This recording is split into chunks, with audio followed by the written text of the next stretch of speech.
Бізде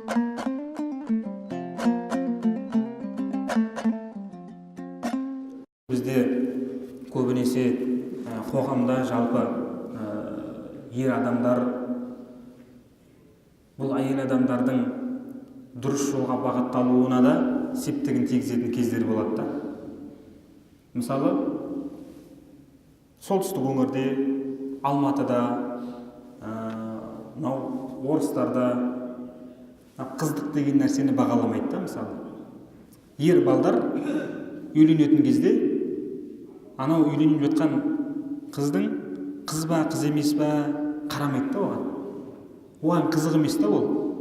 Сөйтеді де ол ала береді. Сосын қызда қарайды ғой, мысалы үйленетін кезде. Мен қыз болмасам да ертең біреуге тием ғой дейді де, сөйтіп арынан айырыла береді солай. Егер де біздің намысты жігіттеріміз, мұсылман бауырларымыз үйленетін кезде осы талапты қойған болса, негізі шариғатта қызға үйленген абзал, бірақ қыз еместі алуға болады, бірақ та соны ұлттық намысты, мұсылманшылықты сақтайын деп, яғни барлығы қыз емес болса шеттетіп, жаңағыдай жаман көрсетіп қоятын болса, онда қыздар не істейді?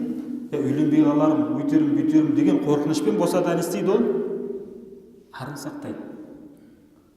Сондықтан олардың дұрыс қалыптасып түзелуіне де біздің де не істейміз? Септігіміз орасан зор болады екен.